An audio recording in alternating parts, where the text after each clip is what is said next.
അപ്പോൾ രക്ഷിക്കാൻ പോലീസുകാരൻ ആവാൻ തോന്നിയ ആഗ്രഹമൊക്കെ അപ്പോഴേക്കും പോകും. ഞാൻ ആഗ്രഹിച്ചിട്ട് പോയതല്ല, ഒരു ജീവിതമാർഗം എന്നുള്ള രീതിയിൽ പോയതാണ്. പോലീസ് സിനിമകളുടെ ആദ്യത്തെ യഥാർത്ഥ പോലീസ് സിനിമ അല്ലെ, പോലീസുകാർ എന്ന് പറയുന്ന കൊണ്ടുപോകാൻ എനിക്കിപ്പം ഞാൻ അങ്ങനെ ഒരു മറ്റൊരു പടത്തല്ല പറഞ്ഞത്, ഭയങ്കര റിയലിസ്റ്റിക് എന്ന് പറയുന്ന പോലീസുകാരുടെ ബേസിക് ഇമോഷൻസ് അല്ലാതെ വലിയ വലിയ ഡ്രാമകളല്ലാതെ ദൈനംദിന ജോലിയുമായി ബന്ധപ്പെട്ട പ്രശ്നങ്ങളാണ്. I also heard that you helped with the narration. ഇവിടെ ഞങ്ങളത് ആവശ്യമുള്ള ഷൈൻ പറഞ്ഞപ്പോൾ ഇത് മറ്റേ പോലീസ് ആയിരുന്ന ഒരു സമയത്തും ഒരു ഡയറക്ടർ ആയിരിക്കുന്ന സമയത്തിന്റെ രണ്ടും തമ്മിലുള്ള ടെൻഷൻ നോക്കുമ്പോൾ ഏതാണ് കുറച്ചും കൂടെ ടെൻഷൻ കുറവ്? പോലീസാ.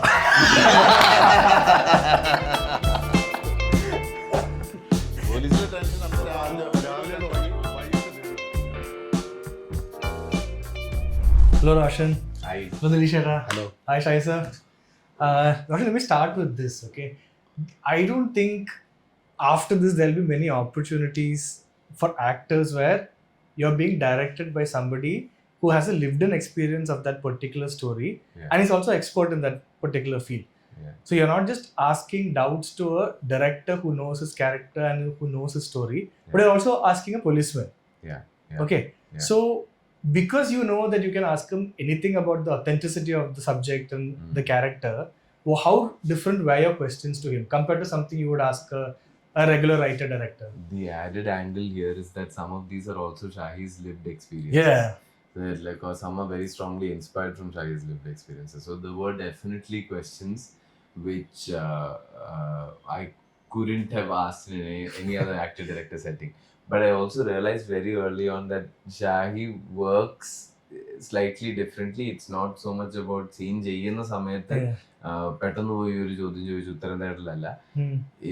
It's a lot better when you establish a connection with him earlier on. So he starts talking, and like we've spoken about all of these incidents, all of these inspirations that he's had not much before we went into shoot for the film. Appo it's always just a refresher. Scene ചെയ്യുന്ന സമയത്ത് അതപ്പോൾ എങ്ങനെയായിരുന്നു correct ചെയ്ത്, അല്ലെങ്കിൽ we go for one rehearsal and there's one particular point where I'm feeling a little lost. That's when I used to go to him and ask him things like, so like that particular time when this happened or something similar happened, how exactly did it feel? And it wasn't just him also, he like a circle of friends, most of whom are also policemen still in service. They'd keep visiting. ഞങ്ങൾ രാത്രിയിലായിരുന്നു കൂടുതൽ shoot ചെയ്തത്. So like there were always a lot of like cops around to get real experiences out of. Yeah. No, so but when you're asking him questions, is it more to do with how he reacted in that original situation, or are you more going into that character and that particular story? It's more about like how did you feel when this At happened? that time. Yeah, because there are certain things which I've never experienced in life, and I've not really come across somebody who's experienced it firsthand. Like I mean, like I don't know what to tell you without spoiling the. So in the trailer, you see a dead body being pulled out of a well. I've never done that. I've never seen it happen. I've never spoken to somebody who's done it firsthand. So just the idea, like really, how intense is the smell? You know, like Yeah. You ശരിക്കും- can't ask that to a regular screenwriter and get an answer. And ശരിക്കും ഷർദിൽ വരും. And അതിലും ഇപ്പൊ stages ഉണ്ട്. ഇത് ഈ character just police ആയിട്ട് അധികം ആയിട്ടില്ല. പുറകിൽ ആ റോപ്പ് പിടിച്ച് നിൽക്കുന്ന ആള് ചിലപ്പോൾ കുറച്ചുകൂടെ സീനിയർ ആയിരിക്കും. അല്ലെങ്കിൽ ഇപ്പൊ ആ സീനിൽ യോഹന്നാൻ സാർ ഉണ്ടെങ്കിൽ പുള്ളി കുറച്ചുകൂടെ സീനിയർ ആണ്. അപ്പൊ ഷായി തുടങ്ങിയ സമയത്ത് ഇങ്ങനൊരു സംഭവം ഉണ്ടായിരുന്നപ്പോ അത് എങ്ങനെയാണ്, അതിന്റെ ഇന്റൻസിറ്റി എന്താണ് എന്നുള്ള. So those are the kind of questions I think which you can't really look up or ask anywhere else. അപ്പോൾ ഷായി സാറും പറഞ്ഞു കൊടുക്കുമ്പോൾ അങ്ങനെയാണോ? ഞാൻ അങ്ങനെ ഇങ്ങനൊന്നുമല്ല, ഇമോഷൻസ് എനിക്കുണ്ടായ ഇമോഷൻസ് ആണ് ഞാൻ പറഞ്ഞു കൊടുക്കാറുള്ളത്. അപ്പോൾ ഫീൽ ചെയ്യുന്നത് എങ്ങനെയാണ്, ഇപ്പം പോലീസിൻ്റെ ചില പ്രശ്നങ്ങൾ ബേസിക്കലി സിനിമ അങ്ങനെ പോകുന്നതാണ്.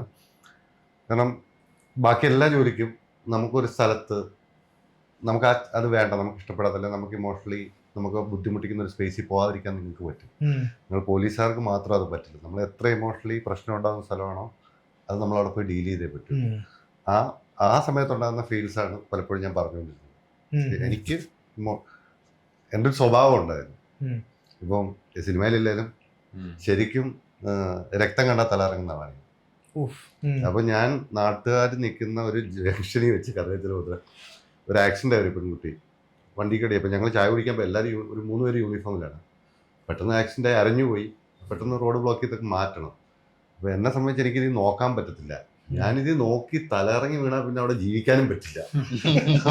ഈ സാധനത്തിനിടയിൽ കൂടെ ഇങ്ങനെയൊക്കെ കിറ്റൊക്കെ ഇട്ട് വച്ച് സൈഡിൽ കൂടെ അപ്പോൾ അങ്ങനത്തെ പ്രശ്നങ്ങൾ കുറെ പല പല രീതിയിലുണ്ടല്ലോ. അപ്പോൾ നമ്മളെ ഇമോഷൻ ഹർട്ട് ചെയ്യുന്ന പല കാര്യങ്ങളും നമ്മൾ ഫേസ് ചെയ്യേണ്ടി വരും. അവിടെ നമ്മളത് ഫീൽ ചെയ്യുന്നുള്ളേ ഉള്ളൂ. ഇത് പതുക്കെ പതുക്കെ മാറി വരുന്ന ഈ സംഭവം സാറിന് തോന്നിയിട്ടുണ്ടോ? ഇത് ഈ ആദ്യമുള്ള ആ ഒരു അറപ്പും പേടിയും അങ്ങനത്തെ കുറെ കാര്യങ്ങൾ ഉണ്ടാവുമല്ലോ തുടങ്ങുമ്പോൾ, അത് കഴിഞ്ഞിട്ട് അത് പതുക്കെ ഇല്ലാണ്ടാവുമ്പോൾ അല്ലെങ്കിൽ കാണുമ്പോൾ ചോര കാണുമ്പോൾ അറപ്പ് തോന്നാത്ത സമയം, അതൊക്കെ ഓർമ്മയുണ്ടോ? ഇല്ല, ഇതിൻ്റെ അകത്ത് പോത്തേട്ടൻ അതിനെ കുറിച്ച് വിശാലമായ ഒരു ഡയലോഗ് പറയുന്നുണ്ട് സിനിമയ്ക്കകത്ത് തന്നെ. അതെ.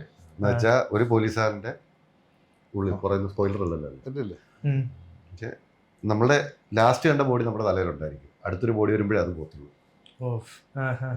ഇപ്പൊ ഞാൻ ആദ്യത്തെ എക്സ്പീരിയൻസ് ജോസഫിലൊരു സീൻ, എൻ്റെ ഒരു എക്സ്പീരിയൻസ് മാറ്റിയെടുത്തതാണ്. ഒരു 81 വയസ്സുള്ള ഒരു സ്ത്രീയായിരുന്നു. ഒരു റബ്ബർ തോട്ടത്തിനോട് ഒറ്റപ്പെട്ടൊരു വീട് 5-6 ദിവസം കഴിഞ്ഞിട്ടാണ് അറിയുന്നത്. ഭയങ്കര മെലിഞ്ഞൊരു സ്ത്രീ, ഭയങ്കര ബൾക്കാവും, വല്ലാത്തൊരു ഇതാവും. അന്ന് ഞാൻ ആ ബോഡി ഇൻക്വസ്റ്റിൻ്റെ ഭാഗമായിട്ട് നമ്മൾ വനിതാ പോലീസൊക്കെ ഉണ്ടെങ്കിലും ആരോഗ്യപരമായി തിരിച്ചിടുക, മറിച്ചിടുക, അല്ലെ ഡ്രസ് ഓഫ് ചെയ്തിട്ടൊക്കെയാണ് ഇൻക്വസ്റ്റ്. ഇത് കഴിഞ്ഞിട്ട് 1 മാസത്തോളം എനിക്ക് സെക്സ് എന്ന് പറയുന്നത് ഇരിക്കാൻ പറ്റില്ലായിരുന്നു. കാരണം നമ്മളുടെ പെട്ടെന്ന് ആ ഇമേജിലോട്ട് പോകും. അത് ചിലപ്പോൾ എൻ്റെ പ്രശ്നമായിരിക്കാം. പെട്ടെന്ന് അത് കഴിഞ്ഞിട്ട് പിന്നെ നമ്മൾ കുളിച്ചു എല്ലാം കഴിഞ്ഞാൽ പോലും ഇടയ്ക്കിടയ്ക്ക് നമുക്ക് ആ സ്മെല്ല് യൂണിഫോം ഫീൽ ചെയ്യുന്ന കണക്കൊരു പ്രശ്നം ഉണ്ടാകും. അപ്പോൾ ഞാനൊരു സാറിനൊക്കെ ചോദിച്ചപ്പോഴാണ് പുള്ളി പറഞ്ഞാൽ ഇത് കുഴപ്പമില്ല, എല്ലാവർക്കും ഇങ്ങനെയാണ്, ഇപ്പം അടുത്ത് വരുമ്പോൾ മാറിക്കോളൂരെന്ന് പറഞ്ഞു. അതാണ് പിന്നെ അങ്ങനെ പോകും. ഞാൻ വിചാരിച്ചു എൻ്റെ മാനസിക രോഗമായിരിക്കും ഞാൻ വിചാരിച്ചത്. അല്ല, ഇപ്പൊ ഇങ്ങനത്തെ കാര്യങ്ങളൊക്കെ സംഭവിക്കുമ്പോൾ കൗൺസിലിങ്ങോ മെന്റൽ ഹെൽത്ത് ഡിസ്കഷൻ അങ്ങനെ പോലീസിന് അങ്ങനെ ഒരു സംവിധാനം ഇപ്പോഴും ഇപ്പോഴും നേരെ തള്ളി വിടുവാണ് ഡീപ്പ് എൻഡിലോട്ട്. നിലത്ത് നിൽക്കാൻ സമയം കിട്ടിയിട്ട് വേണ്ടേ നമ്മൾ നിലത്ത് നിന്നിട്ട് വേണ്ടേ അഭ്യാസം കാണിക്കാൻ. അപ്പൊ ഈ ദിലീഷ് ചേട്ടൻ ഈ തൊണ്ടി മുതൽ ചെയ്യുമ്പോൾ തന്നെ തുടങ്ങുന്നതിന് മുമ്പ് തന്നെ ദിലീഷ് ചേട്ടന് തന്നെ അല്ലെ ഒരു ഐഡിയ ഉണ്ടായിരുന്നു, ഇത് സാധാരണ പോലീസ് സിനിമേനെക്കാട്ടും കൂടുതൽ ഒത്തന്റിക് ആയിരിക്കണം അല്ലെ. ഷാഹി സാറിനൊക്കെ അപ്പൊ തന്നെ അസിസ്റ്റന്റ് ആയിട്ട് ചേർത്തി എഴുതിയേക്കുന്നത് ഒരു ആക്ച്വൽ റിയൽ ലൈഫ് പോലീസുകാരനാണ്. അല്ല ഓക്കെ ഓക്കെ. അപ്പൊ ആ ഒരു സ്റ്റേജില് ആ സമയത്ത് ദിലീഷ് ചേട്ടൻ ഈ മലയാള സിനിമയിൽ പോലീസ് സിനിമയൊക്കെ കാണുമ്പോൾ അതിന്റെ ഒരു ആർട്ടിഫിഷ്യൽ എന്നുള്ള രീതിയിൽ അല്ലെങ്കിൽ അതിന്റെ ഒരു ഒറിജിനൽ ഒരു ആസ്പെക്റ്റിലോട്ട് വരാത്ത എന്തുകൊണ്ടാണെന്ന് എന്തെങ്കിലും ആലോചിച്ചിട്ടുണ്ട്? എന്തുകൊണ്ടാണ് അതൊരു പെർഫെക്ഷൻ? നമ്മൾ വളരെ ചെറുപ്പത്തിലൊക്കെ സിനിമകൾ കാണുമ്പോൾ നമ്മളുടെ വിചാരം ഇതാണ് പോലീസിങ്, ഇങ്ങനെയാണ്, ഇതാണ് പോലീസ് ഓഫീസേഴ്സ് എന്നുള്ളൊരു തെറ്റായ ധാരണ നമ്മൾ വിശ്വസിച്ചിട്ടാണ് വളരെ ചെറുപ്പത്തിൽ സിനിമയുടെ തുടക്കകാലത്തുള്ള ഹാബിറ്റ്, ഇങ്ങനെ സിനിമ കണ്ട് വരുന്ന കാലത്ത്. പിന്നീട് നമ്മൾ റിയൽ ലൈഫിൽ പോലീസിൽ കാര്യമായിട്ട് ഇടപെടുകയോ നമ്മുടെ ലൈഫിൽ ഓരോന്ന് അറ്റൻഡ് ചെയ്ത് വരുമ്പോഴാണ് നമ്മൾ പതുക്കെ നേരിട്ട് എക്സ്പീരിയൻസ് ചെയ്യുമ്പോഴത്തേക്കുമാണ് നമ്മൾ റിയലൈസ് ചെയ്യുന്നത് ഒരു സിനിമാറ്റിക് പോലീസിനെയാണ്, ഒരു സിനിമാറ്റിക് പോലീസ് സ്റ്റേഷനാണ് നമ്മൾ ഇത്രയും നാളും മനസ്സിലാക്കി വെച്ചിരുന്നത്, സിനിമാറ്റിക് കോടതിയാണ് നമ്മൾ മനസ്സിലാക്കി. ഇങ്ങനെ എല്ലാ കാര്യത്തിലും അത് നമ്മൾ പതുക്കെ റിയലൈസ് ചെയ്തിരുന്ന കാര്യമാണ്. അപ്പം എനിക്കൊരു പ്ലോട്ടാണ് ആദ്യം വരുന്നത്. തൊണ്ടിമരുന്ന് എന്ന് പറയുന്ന ഒരു സിനിമ ചെയ്യേണ്ട ഒരു സാഹചര്യം വരുമ്പോൾ ആ പ്ലോട്ട് അല്ലെങ്കിൽ അത് പ്ലേസ് ചെയ്യാൻ വേണ്ടിയിട്ട് വരുമ്പോൾ പോലീസ് സ്റ്റേഷനും പോലീസുകാരുമാണ് അതിലെ കഥാപാത്രങ്ങൾ അധികം. അപ്പോൾ ആ സമയത്ത് ഞാൻ പോലീസുകാരെ കുറിച്ച് അല്ലെങ്കിൽ പോലീസ് സ്റ്റേഷനെ കുറിച്ച് കുറച്ചും കൂടെ റിസർച്ച് ചെയ്യാണ്. കാരണം ഞാൻ സിനിമ ചെയ്യുമ്പോൾ എപ്പോഴും ശ്രദ്ധിക്കാറ്, മുമ്പ് ഞാൻ കണ്ടിട്ടുള്ള സിനിമകളിലെ റെഫറൻസ് ഞാൻ കഴിവതും ഒഴിവാക്കാൻ, അല്ലെങ്കിൽ അതിൽ നിന്ന് ആ റെഫറൻസ് തോട്ടുകൾ മാറ്റിയിട്ട് റിയൽ ലൈഫ് എക്സ്പീരിയൻസുകൾ അതിലേക്ക് കൊണ്ടുവരാനാണ് എപ്പോഴും ശ്രമിക്കുന്നത്. അപ്പോൾ അതിൻ്റെ ഭാഗമായിട്ട് തന്നെയാണ് മാക്സിമം. അപ്പോൾ അതിങ്ങനെ കൃത്യമായിട്ട് ഒരു പോലീസ് വർക്ക് ചെയ്ത എക്സ്പീരിയൻസ് ഉള്ള ഒരാൾ കൂടെ ഉള്ളത് ഭയങ്കര സ്ട്രെങ്ത് ആയിരിക്കും ടീമിനെന്ന് ഞാൻ ഉറച്ച് വിശ്വസിച്ചിരുന്നു. കാരണം നമുക്ക് വർക്ക് ചെയ്യുന്ന സമയത്ത് ഒരുപാട് ഇംപ്രവൈസേഷൻസ് വരും, ചെറിയ മാറ്റങ്ങളും ഒക്കെ വരും. നമ്മളിപ്പോൾ എത്ര പ്രീ റിസർച്ച് ചെയ്തെന്ന് പറഞ്ഞാലും അതിൽ നമുക്ക് കുറച്ചും കൂടെ ഒതന്റിസിറ്റി കൊണ്ടുവരാൻ പറ്റുമായിരിക്കും. പക്ഷെ എന്നാലും വർക്ക് ചെയ്തുകൊണ്ടിരിക്കുന്ന സമയത്ത് നമുക്ക് പെട്ടെന്നൊരു സംശയം ചോദിക്കുമ്പോൾ നമ്മുടെ കൂടെ ഡിപ്പാർട്ട്മെന്റിൽ ഒരാളുണ്ടെങ്കിൽ ഭയങ്കര സ്ട്രെങ്ത് ആയിരിക്കും എന്ന് ഞാൻ വിശ്വസിച്ചു. അങ്ങനെയാണ് ഞാൻ ഷാഹിനെ വിളിക്കുന്നത്. അപ്പോൾ ഷാഹി അതിനു മുമ്പ് എൻ്റെ അടുത്തൊരു കഥ പറയാൻ വന്നിരുന്നു. അപ്പം ഷാഹിയുടെ ആ നറേഷൻ കേട്ടപ്പോൾ എനിക്ക് ഷാഹിക്ക് ഡിപ്പാർട്ട്മെന്റിനെ കുറിച്ചും ക്യാരക്ടേഴ്സിനെ കുറിച്ചൊക്കെ ഉള്ളൊരു ധാരണ എനിക്ക് ക്ലിയർ ആയിരുന്നു. അപ്പോൾ ഞാൻ ഇല്ല അത് നടന്നില്ല. അപ്പോൾ ഞാൻ ഷാഹിനെ വിളിച്ചിട്ട് ഇങ്ങനെ ഒരു പടത്തിൽ വർക്ക് ചെയ്യാവോ എന്ന് ചോദിക്കുകയായിരുന്നു. അപ്പം ഷാഹി എങ്ങനെ വരുന്നത്, പക്ഷെ അത് ഇൻട്രസ്റ്റിംഗ് ആയിരുന്നു. അങ്ങനെ പിന്നെ ഈ അഭിനയിക്കാൻ കുറച്ച് പോലീസുകാരെ കാസ്റ്റ് ചെയ്തതും അത് ഹെൽപ്ഫുൾ ആയിരുന്നു. കുറെ ക്യാരക്ടേഴ്സും പോലീസുകാർ തന്നെ ചെയ്തത്. അപ്പം ഷൂട്ട് തുടങ്ങുമ്പോഴത്തേക്കും സെറ്റ് നിറച്ച് പോലീസുകാരാണ്. നമുക്ക് ഒന്നിട്ട് സിറ്റിക്ക് വേറെ എങ്ങോട്ടും പോകില്ല. 1 2 3 പേരെ ക്രോസ് ചെക്ക് ചെയ്ത് നമുക്ക് ഒരു ഡിസിഷനിലേക്ക് എത്താം. അത് ചോദിച്ചെന്തെങ്കിലും ഓർമ്മയുണ്ടോ? സെറ്റിൽ ഷൂട്ടിന്റെ സമയത്ത് അങ്ങനെ ഒരു പെർഫെക്ഷന് വേണ്ടി ചോദിച്ച എന്തെങ്കിലും ഒരു ഒരെണ്ണോ ക്വസ്റ്റ്യൻ അതിങ്ങനെ ഓർത്തിരിക്കാൻ എത്ര? പറ്റും. ആയിരം, ആ, അല്ല ഭയങ്കര സ്ട്രൈക്കിംഗ് ആയിട്ട് എനിക്ക് ഭയങ്കര കോമഡി ഇൻസിഡന്റ് ഉണ്ട് പോത്തന്നെ അറിയുന്നത്. അപ്പം രാത്രി കിടന്ന് രാവിലെ ഞാൻ രസമായിട്ട് മേളി കിടക്കുക. അപ്പൊ ടിൻസ് വിളിച്ച് രാജുവേട്ടൻ വിളിക്കുന്നു ഓടി വരാൻ പറഞ്ഞു. അപ്പൊ ഞാൻ വരുമ്പം ജീപ്പിന്റെ പുറകെ സിബിസാറെ നിൽപ്പുണ്ട്, എല്ലാ പോലീസുകാരും നിൽപ്പുണ്ട്, മറ്റേ ഫഹദിനെ കൊണ്ടുപോകുന്ന റിഗ് ഷോട്ട് എടുക്കണം ബാക്കിൽ. അപ്പൊ രാജുവേട്ടൻ ചെന്നുണ്ട് ഒറ്റ ചോദ്യമാണ്, ഈ കള്ളനെ എഴുത്തുന്ന ഇപ്പുറത്തെ സൈഡിലാണ് അപ്പുറത്തെ സൈഡിലാണ്. ഞാൻ നോക്കുമ്പോൾ ഇപ്പുറത്തെ സിബിസാറെ ഉണ്ട്. ഇപ്പം എനിക്ക് മനസ്സിലായി ഇവിടെ എന്തോ ആർഗ്യുമെന്റ് നടക്കുന്നുണ്ട്. ഞാനൊരു മറുപടി പറഞ്ഞപ്പോൾ ഞാൻ പെട്ടെന്ന് എടുത്ത് പറഞ്ഞ് ഇപ്പുറത്തെ സൈഡിലാണ്. പറഞ്ഞപ്പോഴും അടുത്ത ചോദ്യം അതിന്റെ അവിടെ എത്തുന്നത്. ഞാൻ പറഞ്ഞ എല്ലാ കള്ളൻ ഇപ്പുറത്ത് നിന്നാ കഴിച്ചിന് പിടിക്കാൻ സാധ്യതയുണ്ട്. കള്ളത്തരം പറയാം. അപ്പൊ രാജുവേട്ടൻ പറയാം ഇതായിരുന്നു. ഞാൻ ലോജിക്ക് പറയാനുള്ള കഥ അങ്ങനെയുള്ള ഡ്രൈവറുടെ കഴുത്തിൽ പിടിക്കാനുള്ള കാരണം ഒരു ഡ്രൈവർ ആണല്ലോ. ഞാൻ പെട്ടെന്ന് അങ്ങനൊന്നും ചിന്തിച്ചില്ല. പെട്ടെന്നൊരു സാഹചര്യം പറഞ്ഞു. അപ്പൊ അടുത്ത ചോദ്യം ഞാൻ പ്രതീക്ഷിക്കുന്നില്ല. അത് I also heard that you helped with the narration. ഇവിടെ ഞങ്ങളത് ആവശ്യമുള്ള അടുത്ത ഇന്റർവ്യൂ റോഷൻ ഉണ്ടെന്നുള്ള ധൈര്യത്തിലാണ് കോമഡി കഥയാണ്. പക്ഷെ അതിൽ പ്രൊമോഷനിലൊന്നും വരുമെന്ന് ഞാൻ വിചാരിച്ചു. പ്രൊമോഷൻസിലെ മെയിൻ കഥയായി മാറി. Like I had a relationship with Jungly obviously because of Ulaj. They reached out to Festival Cinemas expressing their interest to do a film with Shahi directing. When I was standing in this office at Festival Cinemas office, നമ്മൾ ഈ സിനിമയുടെ കാര്യങ്ങളൊക്കെ തന്നെയായിട്ട് നിൽക്കാം. അപ്പോൾ ഉലജിന്റെ പ്രൊമോഷനും ഒക്കെ ഉണ്ട്. So I happen to be in Bombay. Narration നടക്കുന്നത് ഞാൻ പറയാം. ഞാൻ പറഞ്ഞിട്ട് ബാക്കി പറയാം. എന്നെ ഇവിടുന്ന് എന്റെ പ്രൊഡ്യൂസർ ജോജോ പറഞ്ഞു നമുക്ക് ബോംബെ പോയി കഥ പറയണം എന്ന് പറഞ്ഞു. ജോജോ എനിക്ക് ഇംഗ്ലീഷ് ഒന്നും അറിയത്തില്ല. കുഴപ്പമില്ല, അവിടെ സൂര്യ എന്ന് പറഞ്ഞൊരു മലയാളി ഉണ്ട്, അവരോട് പറഞ്ഞു. അവരുടെ ക്രൂവിലുണ്ട് സൂര്യ, നമ്മുടെ എക്സിക്യൂട്ടീവ് പ്രൊഡ്യൂസർ ഇതിലുണ്ട്. അപ്പൊ സൂര്യയുടെ പറഞ്ഞാൽ മതി. അപ്പൊ സൂര്യ ഫോണിൽ വിളിക്കുമ്പോൾ ഇച്ചിരിയൊക്കെ മലയാളം അറിയാവുന്ന കുഴപ്പമില്ലാത്തതാണ്. അപ്പൊ പോവാം, ബോംബെ പോകുന്നു. അപ്പൊ എന്തോ ഭാഗ്യത്തിന് ഉലജിന്റെ പ്രൊമോഷൻ ഉണ്ടായിരുന്നു. പ്രൊമോഷൻ വേറെ ഫ്ലൈറ്റ് ആയിരുന്നു. പ്രൊമോഷൻ മാറ്റി ഞങ്ങളോട് ഒരുമിച്ച് ആ ടൈം തന്നെ സെയിം ഡേ അവിടെ ചെന്ന് കയറുന്നു. അങ്ങോട്ട് ചെന്നപ്പോ സൂര്യയുടെ കഥ പറഞ്ഞാൽ മതി എന്ന് പറഞ്ഞ് അവിടെ കയറുമ്പോൾ നോക്കുമ്പോ എല്ലാവരും മറ്റന്നായിട്ട് ഇലവിഴ പുഞ്ചറയൊക്കെ ഇത് വെച്ചിട്ടൊക്കെ എല്ലാവരും കൂടെ വന്നിട്ട് വലിയ ടേബിൾ. എനിക്കൊന്ന് അവിടുത്തെ ആച്ചറും വേറൊരാൾ ഒഴിച്ച് ബാക്കി എല്ലാവരും കഥയൊക്കെ. അപ്പൊ ഞാൻ കീഴടങ്ങി. റോഷൻ പറഞ്ഞോളാം. ഇവര് വന്നിട്ട് പറഞ്ഞത് മലയാളത്തിൽ പറഞ്ഞാൽ മതി, ഞങ്ങൾക്ക് ഓക്കെയാണ്, ഞങ്ങൾക്ക് നറേഷൻ കണ്ടിരുന്നാ മതി എന്നുള്ള മൂഡിലാണ് ഇവരിയ്ക്കുന്നത്. അപ്പൊ I understand his situation also. മനസ്സിലാവാത്ത ആൾക്കാരുടെ നറേറ്റ് ചെയ്യേണ്ടി വരുന്നത് ഭയങ്കര. അപ്പൊ ഷായി നമുക്ക് ഈ സിറ്റുവേഷൻ സാൽവേജ് ചെയ്യണം.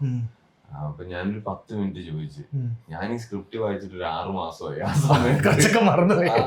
ഞാൻ പെട്ടെന്ന് ഷായി ടെൻഷനാണെന്ന് ഞാൻ ടെൻഷൻ. ഞാൻ പെട്ടെന്ന് പറഞ്ഞു എന്റെ അടുത്ത് ലൈൻ ഓഫ് ഇവന്റ്സ് മാത്രം പറഞ്ഞു എന്നിട്ട് അതൊന്ന് മൈൻഡിൽ സെറ്റാക്കി ചെന്നിരുന്ന് പറഞ്ഞു തുടങ്ങി. ആദ്യത്തെ ഒരു ഐ തിങ്ക് 10-15 മിനിറ്റ്സ് ഷായി ഭയങ്കര ടെൻഷനിലായിരുന്നു. അവിടുന്ന് ഇറങ്ങിയ ഉടനെ എന്നെ തല്ലും എന്നുള്ള മൂഡിലാണ്. അല്ല ഞങ്ങള് കഥ പറയുമ്പം മനസ്സിലതൊരു നല്ല രസമായിട്ടാണ് വന്നത്. ഇടയ്ക്ക് എനിക്കൊന്ന് റോഷൻ ഇങ്ങനെ പറഞ്ഞില്ല, റോഷൻ ഭയങ്കര രസകരമായിട്ടാണ് അത് പ്രസന്റ് ചെയ്തത്. എനിക്കൊന്ന് റോഷൻ വേണേ ഡയറക്ട് ചെയ്ത് കളയായിരുന്നു എന്ന് പറയാവുന്ന രീതി. വളരെ ഇവരെല്ലാം ഭയങ്കര ഇതായി. എനിക്കൊന്ന് പള്ളിയിലത്തിന്റെ സീനൊക്കെ വന്നപ്പോ എല്ലാരും ഒന്ന് ചിരിച്ച് ഹാപ്പി ആയി. പിന്നെ നമുക്ക് റോഷൻ പറയുമ്പോൾ ബാക്കിയുള്ളവർ നോക്കുമ്പോൾ അറിയാം അവര് ഭയങ്കരമായിട്ട് വർക്കാവുന്നുണ്ട്. ഞാൻ ഇറങ്ങിയപ്പോ പറഞ്ഞു ഇതെങ്ങാനും പാളിയിരുന്നെ ഈ റിസ്കിനെ പറ്റി ആലോചിക്കാതെയാണല്ലോ ഈ ഫീൽഡിൽ പലതും നമുക്ക് ചെയ്യാൻ. റിസ്ക് ആലോചിച്ച പിന്നെ ചെയ്യാം. അതുകൊണ്ട് ഞാനൊന്നും ആലോചിച്ചില്ല. ഇത് അവിടെ തന്നെ എനിക്ക് when they wanted to make a movie in Malayalam ഒരു ലിസ്റ്റ് പോയപ്പോ അതിൽ ഏറ്റവും ഫസ്റ്റ് അവർ ചൂസ് ചെയ്തത് ഷായി സാറിന്റെ പേരാണ് അല്ലെ. അപ്പോ ആസ് സംബഡി ഹു നോസ് അവിടുത്തെ that industry and this industry, why do you think it was Shahi sir's name that they picked first when they wanted to make a Malayalam?